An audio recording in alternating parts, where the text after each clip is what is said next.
চৌধুরী আব্দুল্লাহ আল মামুন সাবেক আইজিপি তিনি অনেক কথাই ফাঁস করেছেন।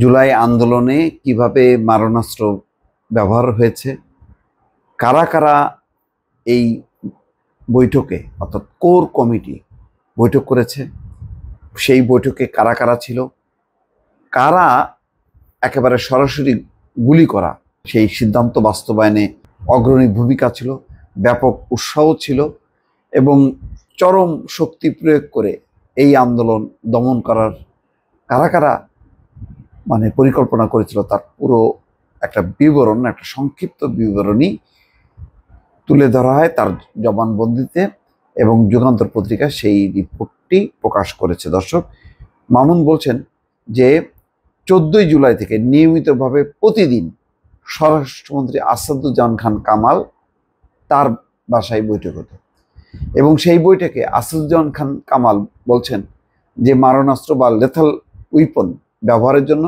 প্রধানমন্ত্রী তাকে বলেছেন এবং তিনি বলছেন যে এটা বাস্তবায়ন করতে হবে। তখন ডিএমপি সাবেক কমিশনার হাবিব এবং হারুন অত্যন্ত উৎসাহের সাথে সেটি বাস্তবায়নের জন্য নির্দেশ দেন এবং সেখানে ওবায়দুল কাদের তারও ব্যাপক উৎসাহ ছিল বলে তিনি উল্লেখ করেছেন এবং সেখানে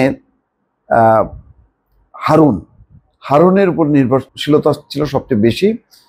তিনি ছিলেন ডিবির প্রধান এবং স্বরাষ্ট্রমন্ত্রী আসাদুজ্জামান খান কামাল তাকে জিন বলে সম্বোধন করতেন, কারণ রাজনৈতিক সিদ্ধান্ত বাস্তবায়নে তাকে মনে করা হতে সবচেয়ে সে কার্যকরী।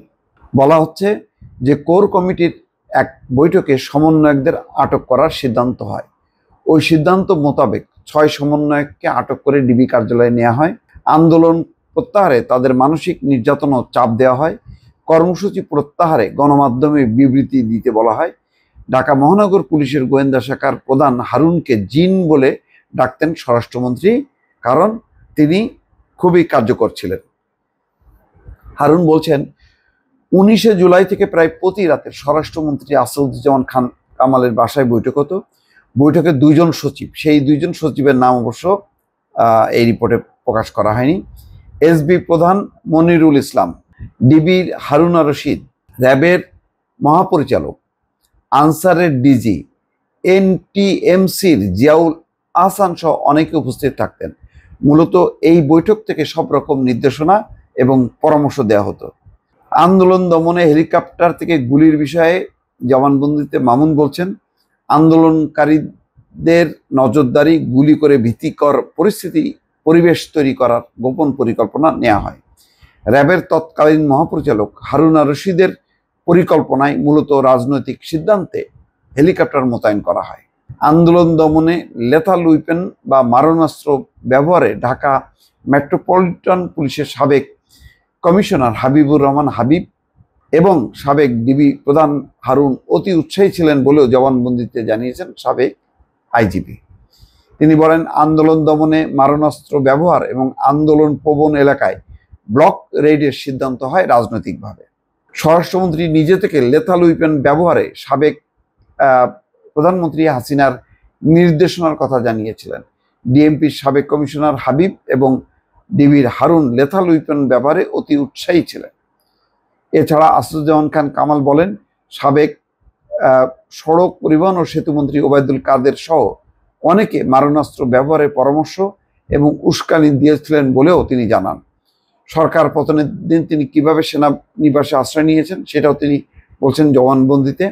বলেন, 5ই আগস্ট বিকেলে একটি হেলিকপ্টার আসে পুলিশ হেডকোয়ার্টার্সে। ওই হেলিকপ্টারে তেজগাঁও বিমানবন্দরে যান তিনি। এরপর সেখান থেকে সেনানিবাসে আশ্রয় নেন। জবানবন্দির শেষাংশে গুলি করে হত্যা, আহতর ঘটনায় সে সময় পুলিশ প্রধান হিসেবে অনুতপ্ত এবং ক্ষমা চান চৌধুরী আব্দুল্লাহ আল মামুন। দর্শক, আরও হয়তো 5 পৃষ্ঠার যেই জবানবন্দি তাতে আরও বিস্তারিত আছে, নিশ্চয়ই সেই বিস্তারিত জবানবন্দি আমরা পাবো, দেখতে পাবো।